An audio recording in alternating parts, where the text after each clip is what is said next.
just maybe stressed here to about a children's horse, about a lot of green network as in the plan of the Bay Area, saying that it is green, but in the plan itself, when I studied, I don't see any mention about impact assessment being done. And so also Michael also with the indigenous investigation he went through, there are a lot of rhetoric about what is green path, green pavement, green area. I would think that we have to be very cautious and maybe we asked Mr. Ling about how we can actually, if China side could do impact assessment to a very good detail so that environmental groups can look at them and then look at what is livable for our natural resources too, not just for human beings. And also, can we actually look at if that is not possible? Is there any implication on our side, on the legal, administrative, or political aspect that could we actually commission such research? I think it is something that we should do now. Okay. Now you're talking. Now you're talking.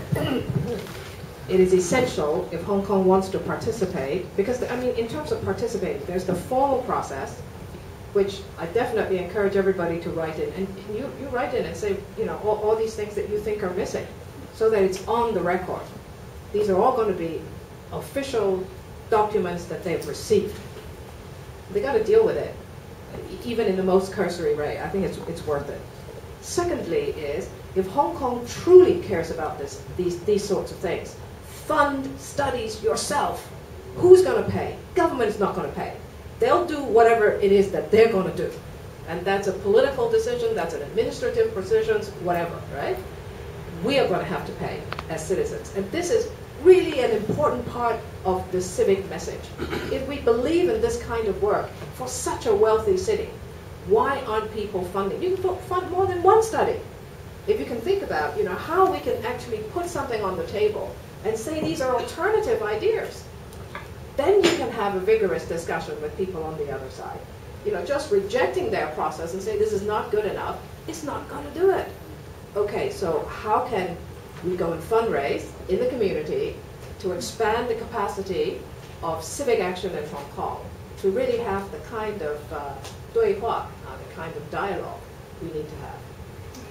Okay, so there's point well made. We all got to put our hats on and get things done. There's lots of money in society. We need to unlock that. Yeah. The question for KK, very brief. KK, is it a greenwash, this Pearl River Delta Bay plan, or is it just a highlight of the ecology issues that have been raised, whereas there are other plans which show the other type of development? Yes. The planning authorities of the Free Side has picked up this livability as a theme to see what we can cooperate or what can be done. Of course, so-called the Greenway plan. I would suggest. I don't know whether there's an English version in the Guangdong province website. They have a planning guide for the development of their Greenway. And I would also encourage you to have a visit of their Greenway to see what is really happening there, what has been done. Of course, Mr. Mo showed you a photo. There's one spot. They are talking about 600, 700 kilometers long of greenways within the urban area, between the urban areas, and in the more rural parts. So you may be able to see it yourself. I have seen some sections, and I must say I'm quite impressed with the effort. As for the other ecological protection efforts, my feelings that they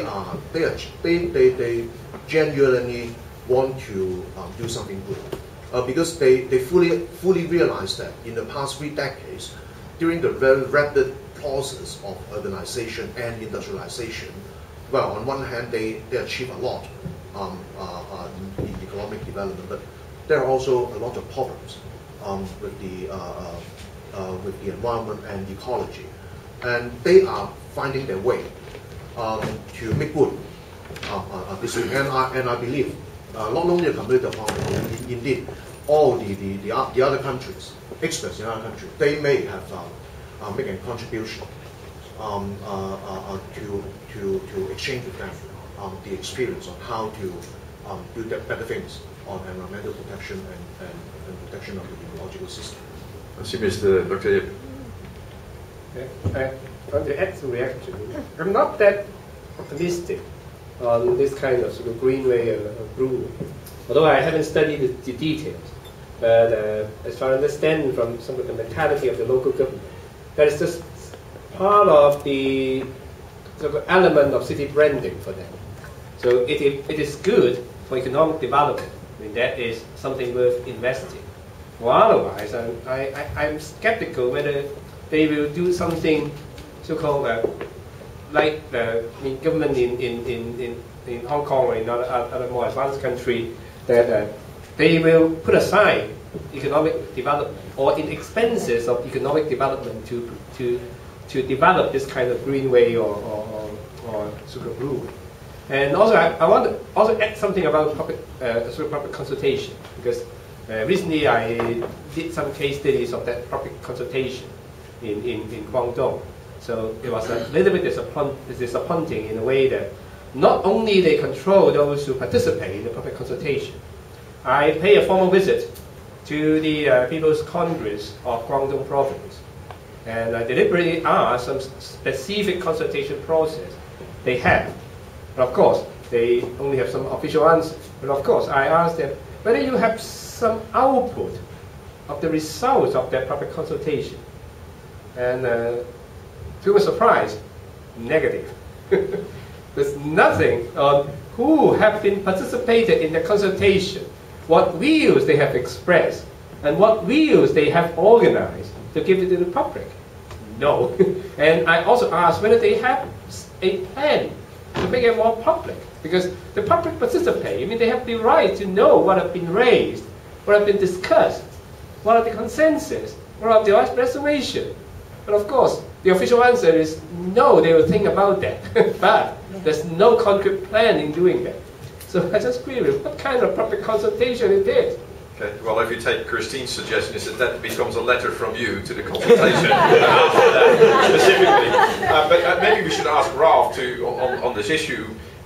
Your experience on the ground. I mean, how much time to do it? In your personal experience, I mean, are we getting greener? Is the type of development that we see on the ground is actually improving? I don't know about greener. I don't know about greener, but there's certainly the quality of infrastructure today is a lot higher than what it was 10 years ago or 20 years ago.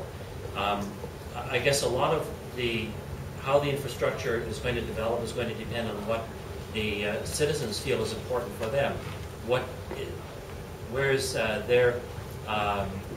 do they see as important for their quality of life and what they want for their families and their kids? Is it green? Is it more money? Better schools? Just what are their priorities? A lot of this is our priorities. Is that also their priority?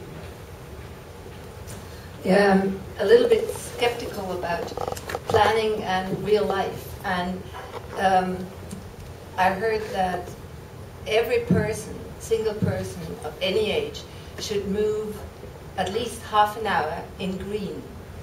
So how that can be possible in such developed areas, I don't know. And all these highways and everything, that's all very fine, but isn't it for the economy to work better? And what about corruption? Aren't businesses stronger than politics in there? So can we plan that also? Anything? Okay, I'm trying to see if there's a comment here or a question here. I think what you have to appreciate is that still a lot of the people now living in Dongguan are migrant workers, hundreds of millions. And they're here for a couple of years, working in factories, and then they go back to their home. There's not